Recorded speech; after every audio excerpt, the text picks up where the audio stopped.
But the buffoonery towards being a rock star is a little bit like the court jester. Sometimes that it reveals a little bit more about the audience than the player himself. I used to babysit William Shakespeare. Get away. You kid me. I used to sit him on my knee. I learned all that stuff. The fool.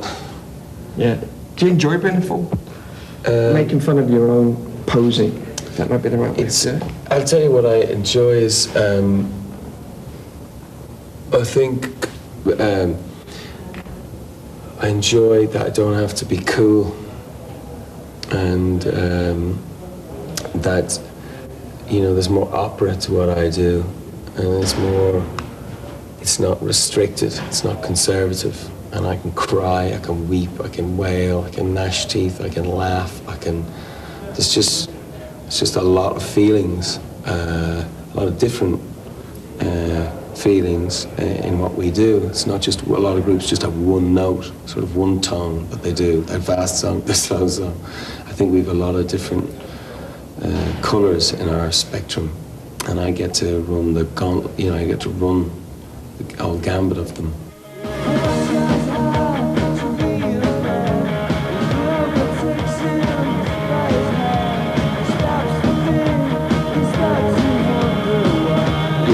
As much TV makers as you are musicians.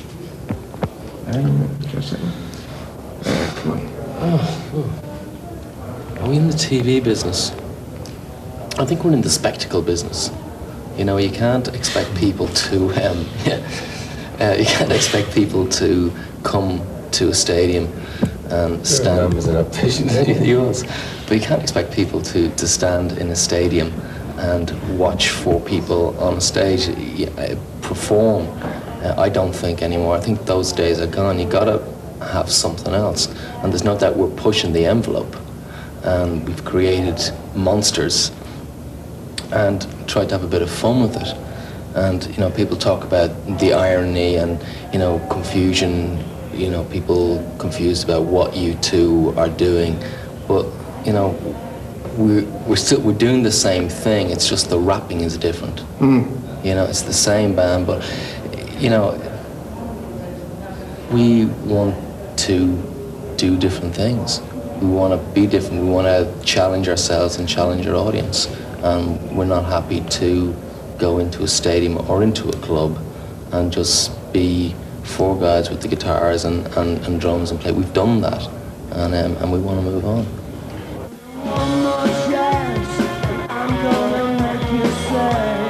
But because white rock is in such a little ghetto at the moment, and it's got a little strict rule book about what you can do, what you can't do, or then people think it's extraordinary that we're you know what we're doing, but it's not that extraordinary at all.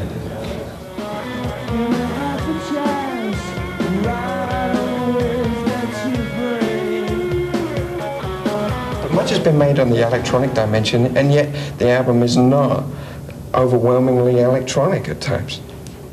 You know, there's grooves in there. Yeah. Rumours are great when you start them yourself, but we didn't start that one. That just it was the word du jour, you know, techno or electronic or whatever, and everyone got really excited about this word. But in fact, Acting Baby was more processed, if you think about it. We were into, you know, we've been experimenting with sounds and even samples, going back to The Unforgettable Fire. Everyone made a big fuss of it on this record, and in fact, it's a cul-de-sac. It's not that way at all. You know, it's a group record. We've allowed the various different influences on us to seep through into it.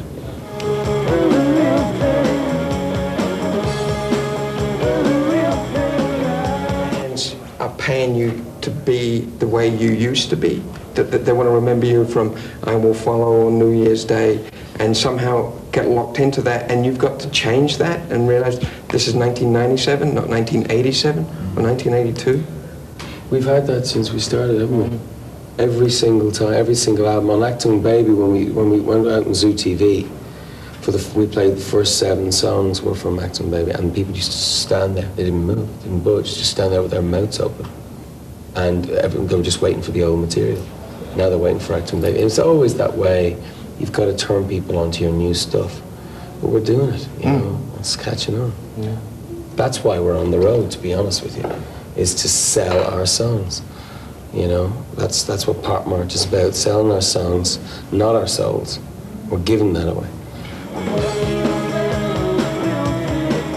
Well, that leads right into the fact that the business end of what you've been doing has, in the popular press, overshadowed your music. Has that been unfortunate for you? That's harrowing. Yeah. Larry, what do you think? Do you cringe when you read those headlines? Oh, another show cancelled, or they're not going to play Dublin, or yes, they are playing Dublin, or it didn't quite sell out? No, because, you know, we've taken our audience on a roller coaster ride.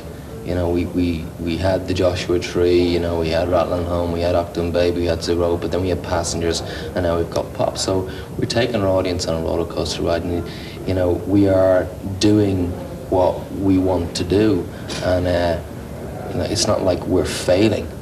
And I think that, you know, there certainly people, you know, would like that headline because it's a good headline. U2 fails, because we've had so much positive press. We're doing so many things, so it looks good in print, but the reality is something different.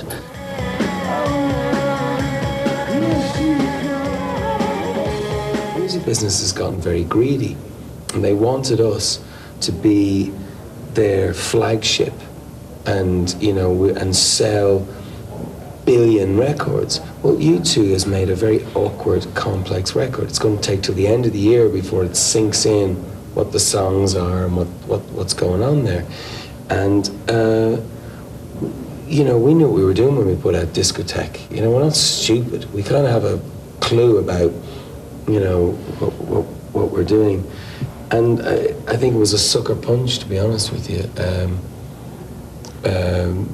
And, you know, we walked into it because the record business needed some heroes. And they're saying they used to stay at #1 for months, and now they're not at #1. We never stayed at #1 at once. Not even the most mainstream this group got was for a few weeks during the Joshua Tree tour. I'd say we were probably at #1 for about 3 weeks. I mean, it's like madness. Really, people have really lost the plot. Absolutely. And it's nothing to do with music. They're not talking about the songs, how great the album is, that we've got the best reviews for the show and for this album that we've ever got. They're talking about money. That's all they're interested in, money. They want music to be a commodity, like they've made movies. You know, we coming from recording a record into playing stadiums. There's a lot of stuff you got to do. You got to get a lot of things right. So, you know, we're still figuring things out. We want to change the set. We want to change songs around, so that, you know, we're very greedy. You know, we want the best all the time. So we're always going to be changing things around. So we don't make it easy for ourselves. And with the result, sometimes fun suffers early on. But we're building up to it.